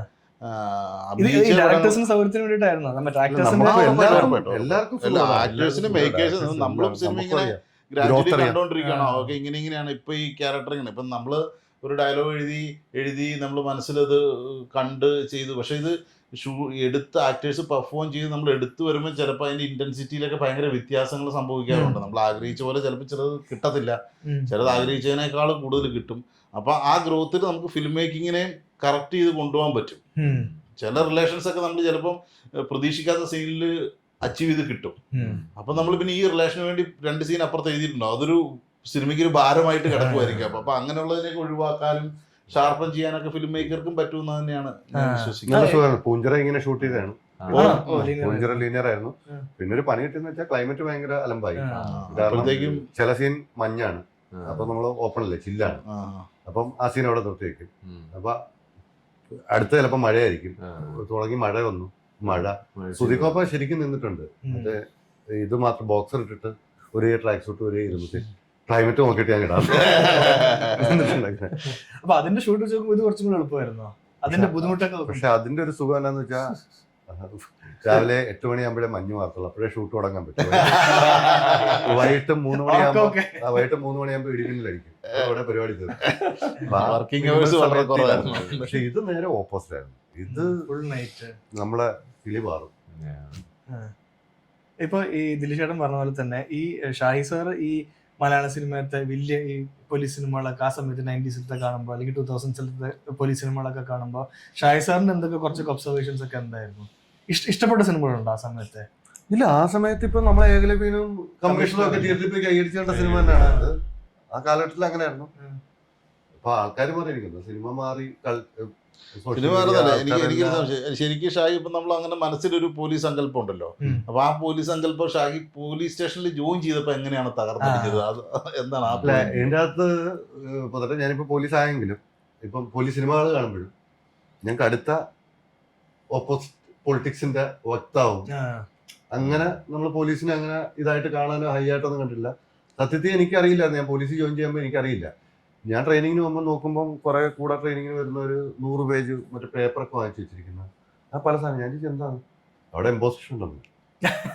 ഞാൻ ചെല്ലുമ്പോൾ ഇതെന്ന് വെച്ചാൽ ഇതൊരു പീഡനമാണ്. രാവിലെ നമ്മൾ അവിടെ ചെല്ലുന്നു. ഞാൻ എൻ്റെ ജീവിതത്തിൽ ആദ്യമായിട്ട് ഇത് ഒരു ബാരക്കാണ്, ഫോൺ ഉപയോഗിക്കാൻ പറ്റില്ല എല്ലാവർക്കും. പിന്നെ ഷീറ്റാണ്, ഡെറി എന്ന് പറഞ്ഞ സാധനം ഉണ്ട്. അതിങ്ങനെ നിരത്തി ഹാളി ഒരു 110 പേര് ഇങ്ങനെ 4 ലൈൻ പാത്രമൊക്കെ അടുക്കി വെക്കണം. ലൈഫിൽ അതിട്ടാണ്. രാവിലെ എന്നിട്ട് ഒരു വലിയ ടാങ്ക് ഉണ്ട്, ആ ടാങ്കിൽ ചെന്ന് കൈ പിടിച്ച് ഷേവ് ചെയ്യണം. ഒരു ലൈറ്റ് മാത്രമാണ് മൊത്തം. ഷേവിങ്, ബാത്റൂമിൽ ഇടിവെച്ച് 10-15 ബാത്റൂമുകളിൽ നിന്ന് ഇടിവെച്ചിട്ട് നമ്മൾ പോകണം. ഗ്രൗണ്ടിൽ ചെന്ന് കഴിഞ്ഞാൽ ഓട്ടം, പീഡനം. അതിനിടയിൽ എന്തെങ്കിലും തെറ്റിക്കഴിഞ്ഞാൽ ഇവർ എംപോസിഷനാണ്. 5000 തവണയൊക്കെ എംപോസിഷൻ ഇരുന്നത്. ഈ എംപോസിഷൻ രാത്രി മെഴുകുതിരി കത്തിച്ചുകൊണ്ടിരുന്ന് എഴുതിക്കോണം. അത് കറക്റ്റായിട്ട് നിർത്തില്ല, അടുത്ത ദിവസം അതിന്റെ ഡബിൾ വരും. അപ്പൊ ഇങ്ങനെയുള്ള പ്രോസസ്സുകളൊക്കെ അറിയാതെ ഞാൻ അവിടെ ചെന്നു. എനിക്കൊട്ടും വർക്കാവുന്നില്ലായിരുന്നു. ഞാൻ ഇടയ്ക്ക് അവിടെ നിന്ന് ചാടിപ്പോകാൻ നോക്കി. പക്ഷെ വാപ്പായും അമ്മയും പ്രശ്നം ഉണ്ടാക്കും. അങ്ങനെയൊക്കെ ഒരു ഉടായ്പൊക്കെ കാണിച്ചിട്ടുണ്ട്, അത് ഇവരെന്നെ കളിയാക്കും. അപ്പോൾ ട്രെയിനിങ് കഴിഞ്ഞൊന്ന് വീട്ടിൽ എന്തെങ്കിലും കാരണം പറയണമല്ലോ. അപ്പോൾ എനിക്ക് ഒട്ടും രക്ഷയില്ല. ഫസ്റ്റ് ടൈം ബ്രേക്ക് 3 ദിവസം കിട്ടി. ഞാൻ ആലപ്പുഴ വന്ന് പരിചയമുള്ള ഒരു എക്സ്റേ അവിടെ ചെന്നിരുന്നു. എന്നിട്ട് ഇങ്ങനെ ഫ്രണ്ടിലേക്ക് പറഞ്ഞ് ഒരു ചെറിയ നാരോ ഫ്രാക്ചർ ഉണ്ടല്ലേ, ചെറിയ ഇത് വരുന്ന ഒരു എക്സ്റേ എൻ്റെ ഡ്യൂപ്ലിക്കേറ്റ് അടിപ്പിച്ചു. എന്നുവെച്ചാൽ അത് 2 എടുത്ത് എൻ്റെ പേര് പറഞ്ഞ് അടിച്ച് ഡേറ്റ് മാറ്റിയിട്ട് ഡേറ്റ് വെച്ചില്ല. എന്നിട്ട് പാലക്കാട് ചെന്ന് ജോയിൻ ചെയ്ത് അവിടെ ചെന്ന് പിറ്റേന്ന് എനിക്ക് കാലിന് വേദനയാണെന്ന് പറഞ്ഞു. ക്യാമ്പിലെ ഡോക്ടർ പറഞ്ഞു. അപ്പോൾ ഞാൻ മെഡിക്കൽ റെപ്പായിട്ടൊക്കെ പോയതും ഇച്ചിരി അന്ന് നല്ല പെർഫോമൻസ് അറിയാമായിരുന്നു, എന്താ പെയിൻ അതിൻ്റെ ഭാഗം. അപ്പോൾ ഡോക്ടർ പറഞ്ഞു ഇയാളെ ജില്ലാശുപത്രി വിടാൻ പറഞ്ഞു. ഞാൻ ഹാപ്പിയായി. ഞാൻ ജില്ലാശുപത്രി ചെന്നപ്പോൾ എന്നെ കൊണ്ടുവന്ന സാജൻ സാർ എന്ന് പറഞ്ഞു. എന്നിട്ട് സാജൻ സാറിൻ്റെ വൈഫ് എൻ്റെ ക്ലാസ്മേറ്റ് ആയിരുന്നു. അപ്പോൾ സാജൻ സാറിന് അങ്ങനെയൊക്കെ അറിയാം. സാജൻ സാറിന് എന്നെ വിശ്വാസമാണ്. അപ്പം സാജൻ സാറ് അങ്ങനെ ആരെയും വിട്ടിട്ട് പോകത്തില്ല, കാരണം ഇവന്മാർ ചാടിപ്പോയവർക്കാ മതി. അപ്പോൾ എന്നോട് പറഞ്ഞാൽ ഞാൻ ഇവന്മാരെ നോക്കട്ടെ, നീ പോയി എക്സ്റേ എടുത്തിട്ട് വരാമെന്ന് പറഞ്ഞു. ഞാൻ നേരെ പോയി അവിടെ ഏൽപ്പിച്ച് വെച്ചിട്ടുണ്ട്. ആ എക്സ്റേ എടുത്തുകൊണ്ടെന്ന് ഡോക്ടർക്ക് കൊടുത്തു. ഡോക്ടർ പറഞ്ഞ് കാലി പ്ലാസ്റ്റർ ഉണ്ടോയെന്ന് പറഞ്ഞു. അപ്പോൾ ഒരു പ്രശ്നം എന്താണെന്ന് വെച്ച് കഴിഞ്ഞാൽ സാജൻ സാർ പറഞ്ഞാൽ ഞങ്ങൾക്കൊരു മെഡിക്കൽ പാസ്പോർട്ട് ഉണ്ട്, സിക്ക് പാസ്പോർട്ട് ചെയ്യാതെ ഇത് കൊണ്ടുവന്ന് പ്ലാസ്റ്റർ ഇടേണ്ടത് എന്നാൽ പുള്ളിക്ക് പണി കിട്ടും, നമുക്ക് നാളത്തേക്ക് ഇടാന്ന് പറഞ്ഞു. എന്നാലും കുഴപ്പമില്ല, നീ നാളത്തേക്ക് ആക്കുക, നമുക്ക് സിക്ക് പാസ്പോർട്ട്. അങ്ങനെ ഞാൻ പോന്നു. അന്ന് വൈകിട്ട് റോൾ കോളി വരുന്നു. അലക്സ് എന്ന് പറയുന്നൊരു സാറുണ്ട്. നിനക്ക് എന്താ പ്രശ്നം എന്ന് ചോദിച്ചു. പുള്ളി പക്ഷേ ഞാൻ ഈ ഇടമരുമായിട്ടുള്ള വിഷയമൊക്കെ അറിയാവുന്നതാണ്. പുള്ളി നീ കാലി പ്ലാസ്റ്റർ ഇടത്തിൽ ഒന്നുമില്ല, നീ 6 മാസം ഇവിടെ കിടന്ന് ട്രെയിനിങ് കൊടുത്തേക്കിട്ട് എന്നെ ബാരക്ടസ്റ്റ് എന്ന് പറഞ്ഞിട്ട് ഞാൻ ശരിക്കും ഞാൻ എൻ്റെ തലറങ്ങി വീണു. അപ്പോൾ ഈ ബാക്കി എല്ലാവരും വിചാരിച്ചാൽ ഞാൻ അഭിനയിക്കുകയാണെന്നാണ്. ശരിക്കും ആ റോൾ കോളിൽ രാത്രി ഈ വിടില്ല എന്ന് പറഞ്ഞ സമയത്ത് എനിക്ക് പ്രഷർ കൂടി എന്താണെന്ന് പറയാം, എൻ്റെ കണ്ണൊക്കെ പറഞ്ഞാൽ പറഞ്ഞിട്ട് വീണു. അപ്പോൾ അവർ പറഞ്ഞു അതും അഭിനയമാണെന്ന്. അപ്പോൾ ഞാൻ ചത്താലും കുഴപ്പമില്ല. ഞാൻ പറയാം അങ്ങനെ വന്ന് നമ്മൾ വെളിയിലോട്ട് വന്നു കഴിയുമ്പോൾ എന്താ പറയുക, നമ്മൾ പരുവപ്പെട്ടു. അതിനു മുമ്പ് നമ്മൾ റിയാക്ട് ചെയ്യുന്ന കണക്ക് പോലീസുകാർ റിയാക്ട് ചെയ്യില്ല. അപ്പൊ എൻ്റെ സ്കൂളിലോ കോളേജിലോ ലൈഫിൽ എൻ്റെ സ്വഭാവം പോലീസിന് ശേഷം പിന്നെ പോലീസ് ആദ്യത്തെ ഡ്യൂട്ടിക്ക് പോകുമ്പോൾ തന്നെ ഞങ്ങളൊരു ഹവിൽദാർ പറയുന്നൊരു കാര്യമൊക്കെ ഉണ്ട്. അന്ന് കളക്ടറേറ്റ് സമരം. അപ്പം പുള്ളി പറയുന്നുണ്ട് നമുക്ക് വേണ്ടി കൂടെ സമരം ചെയ്യുന്നവരാണ് അവര്, നമ്മളുടെ ശത്രുക്കളല്ല, നമ്മൾക്കോ സമരം ചെയ്യാൻ പറ്റില്ല, നമ്മളുടെ ആവശ്യങ്ങൾക്ക് വേണ്ടി സമരം ചെയ്യുന്നതാണ്, അതുകൊണ്ട് അത് ശത്രുതയല്ല, അങ്ങനെ കാണരുത് എന്ന് പറഞ്ഞിട്ട് ഇറക്കി വിടുന്ന നല്ലവരുണ്ട്. ഇപ്പൊ തോക്കെടുക്കാൻ തരാതെ ഇപ്പൊ നരുവേട്ടലുണ്ട് ഡയലോഗ്, പ്രാർത്ഥിച്ചോണ്ടെടുത്തോ, ജീവിതത്തിൽ ഒരിക്കലും ഇത് ഉപയോഗിക്കേണ്ടി വരരുതെന്ന്. കാരണം അങ്ങനെ ഒരു ഓർഡർ കിട്ടി നമ്മൾ വെടിവെച്ചില്ലെങ്കിൽ നമുക്ക് സസ്പെൻഷനാണ്. വെടിവെച്ചാൽ പിന്നെ ജീവിതകാലം മൊത്തം അതിന്റെ പുറകെ പോകാം. ഇവിടെ ഒരു വെടിവെപ്പിൽ വെടിവെച്ച് ഉള്ള സിറ്റുവേഷൻസിലെ പോലീസുകാർ ഓരോ ഭരണം വരുമ്പോഴും കയറി ഇറങ്ങി പോയിക്കൊണ്ടിരിക്കും. സസ്പെൻഷൻ പിൻവലിക്കും, സസ്പെൻഷൻ വരും. അങ്ങനെ പൊളിറ്റിക്കൽ ഇതാണ്. ഉദരം ചോദിച്ച പോയിലെത്തിയാന്ന് എനിക്കറിയില്ല. ഇങ്ങനെ നമ്മൾ അതിന് മുമ്പ് കാണേണ്ട കാഴ്ചയൊക്കെ മാറുകയാണ് ആക്ച്വലി. നമ്മൾ ഈ ലൈഫിൽ കൂടെ കയറി വരുമ്പോൾ ഭരത്ചന്ദ്രൻ സാറൊക്കെ നമ്മുടെ ഉള്ളിൽ നിന്ന് പോകും. ഇത് എല്ലാവർക്കും പ്രശ്നമാണ്. ട്രെയിനിങ്ങിന്റെ ഇതായിരിക്കും. ഞാൻ ഏകദേശം 21 പോലീസുകാരുണ്ടായിരുന്നു തൊണ്ടിമുതലിൽ അഭിനയിക്കാൻ. ഇത്രയും ഡിസിപ്ലിൻഡ് ആയിട്ട്, അല്ലെങ്കിൽ നമ്മളിങ്ങനെ എത്ര നേരമാണ് അവർക്ക് അങ്ങനെ അനങ്ങാതെ നിൽക്കാൻ പറ്റുന്നത്, ഒരു പൊസിഷനിൽ നിൽക്കാൻ പറ്റുന്ന ഇത്ര ഒബീഡിയന്റ് ആയിട്ടുള്ള, അല്ലെങ്കിൽ പെർഫെക്റ്റ് അതാ ട്രെയിനിങ് അച്ചീവ്. അത് ഞാൻ അത്ഭുതപ്പെട്ടു പോയിട്ടുണ്ട്. ഞാൻ ഇത്രയും അല്ല, ട്രെയിനിങ്ങിന്റെ ട്രീറ്റ്മെന്റും വേറെ ആവത്തട. 110 പേരുണ്ട്. രാത്രി കിടക്കാൻ നേരം ഒരുത്തന്റെ ഗ്ലാസ് കാല് തട്ടി നിലത്ത് വീണാൽ വന്ന് എണീപ്പിച്ച് 110 പേർക്കുമാണ് തവളയടിക്കല്. വേറെ എന്നുവെച്ചാൽ ആര് തെറ്റിയതാലും 100 പേർക്കാണ്. നമ്മളെ അങ്ങനെ ശീലിപ്പിക്കുകയാണ് ആര് തെറ്റിയതാലും. അതുകൊണ്ട് ഭയങ്കര ടീം വർക്കായി മാറും. അപ്പൊ ശരിക്കും പോലീസുകാരൻ ആവാൻ തോന്നിയ ആഗ്രഹമൊക്കെ അപ്പോഴേക്കും പോകും. ഞാൻ ആഗ്രഹിച്ചിട്ട് പോയതല്ല, ഒരു ജീവിതമാർഗം എന്നുള്ള രീതിയിൽ പോയതാണ്, ജോലി തേടി പോയതാണ്. പക്ഷെ ഈ ഷായ് സാറിനെ പോലത്തെ ആൾക്കാർ ഫീൽഡിലോട്ട് വന്നത് കൊണ്ട് അതിനു മുമ്പ് നമ്മൾ നോക്കിക്കഴിഞ്ഞാൽ ഒരു എക്സ്ട്രീം അല്ലേ ചിലപ്പോ ഈ സുരേഷ് ഗോപി ഫിലിംസ് പോലത്തെ ഭയങ്കര കാലം മാറി. ഇപ്പൊ ഞാൻ പറഞ്ഞു, എന്നെ സംബന്ധിച്ച് മലയാളത്തിലെ പോലീസ് സിനിമകളുടെ ആദ്യത്തെ യഥാർത്ഥ പോലീസ് സിനിമ അല്ലെ പോലീസുകാർ അത് പറയുന്ന തൊണ്ടിമുതലാണ്. എനിക്കിപ്പം ഞാൻ അങ്ങനെ മറ്റൊരു പടത്തല്ല പറഞ്ഞ ഭയങ്കര റിയലിസ്റ്റിക് എന്ന് പറയുന്ന പോലീസുകാരുടെ ബേസിക് ഇമോഷൻസ് അല്ലാതെ വലിയ വലിയ ഡ്രാമകളല്ലാതെ ദൈനംദിന ജോലിയുമായി ബന്ധപ്പെട്ട പ്രശ്നങ്ങളാണ്. ഇപ്പൊ നമ്മളെ ആക്ഷൻ ഹീറോ അനുഭവം പറയപ്പെടുന്നുണ്ടെങ്കിൽ അതിന്റെ അകത്തൊരു ഹീറോ ഉണ്ട്, എല്ലാം അറിയാവുന്ന ഒരു ഓഫീസർ. പലതും ചിലപ്പോൾ നമുക്ക് ഇങ്ങനെ ഹീറോയിക് പരിപാടി തന്നെയാണ് അതിൻ്റെ അകത്തുള്ളത്. പക്ഷെ ഒരു യഥാർത്ഥ പോലീസ് സ്റ്റോറി ഇപ്പോഴും പറഞ്ഞാൽ ഞാൻ നായായിട്ട് പറയില്ല. എന്നെ സംബന്ധിച്ച് തൊണ്ടിമുതലാണ് ഭയങ്കര റിയലിസ്റ്റിക് മലയാളത്തിൽ ഇതുവരെ ഇറങ്ങിയിട്ടുള്ളത് സ്റ്റോറി. ഞാൻ വർക്ക് ചെയ്തുകൊണ്ടും പോത്തണ്ടിരിക്കുന്നുണ്ടും അല്ല, എന്റെ കാഴ്ചപ്പാടിൽ അതാണ് റിയൽ. അതന്നെ ദിൽഷേട്ടന്റെ ഇതും അതന്നെ ദിൽഷേട്ടന്റെ പ്ലാനും തന്നെയായിരുന്നു. അതെ ഉറപ്പായിട്ടും നമ്മൾ അങ്ങനെ ഏറ്റവും ഒതന്റിക് ആയിട്ട് ആ കഥ പറയും. ഇപ്പൊ അങ്ങനെ ഒരു പക്ഷെ ശരിക്കും സജീവ് അതിൻ്റെ ഒരു കഥ പറഞ്ഞിട്ട് ശരിക്കും ഒരു സിനിമാറ്റിക് ആയിട്ടുള്ളൊരു ഫോം അതിലുണ്ടായിരുന്നു ഇനീഷ്യലായിട്ട് സജീവ് അത് നറേറ്റ് ചെയ്യുമ്പോൾ. അപ്പോൾ ഞാൻ സജീവിനോട് പറഞ്ഞാൽ നമുക്ക് ഈ മേജർ ഹുക്ക് പോയിന്റ് നമുക്ക് ഇങ്ങ് എടുക്കാം, ഈ ഇൻസിഡൻറ്റിങ് എടുക്കാം, ഈ മാല പൊട്ടിച്ച് ഇൻസിഡൻറ്റിങ് എടുക്കാം.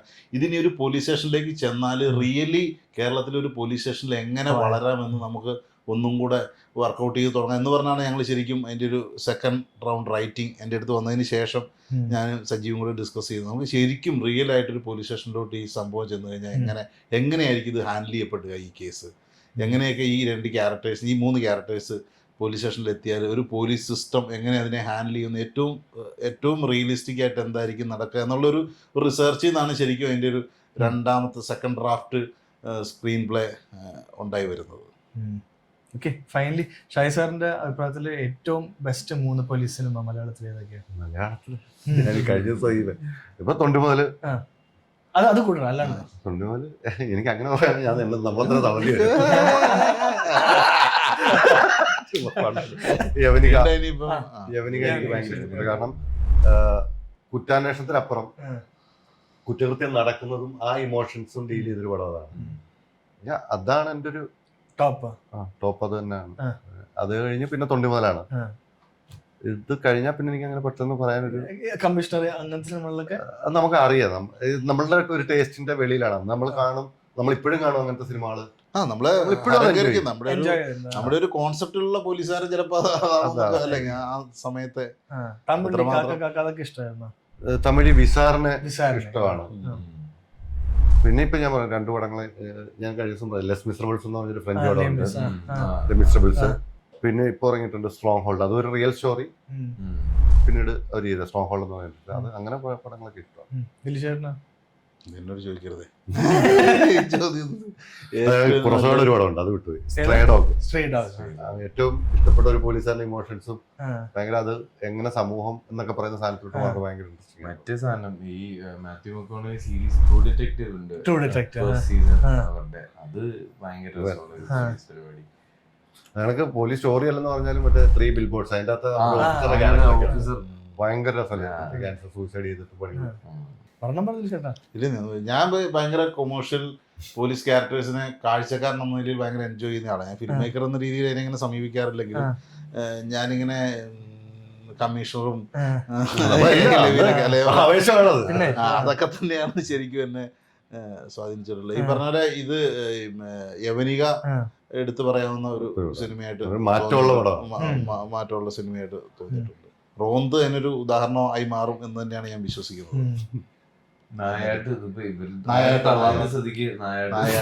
എനിക്ക് പറയാലോ, എനിക്ക്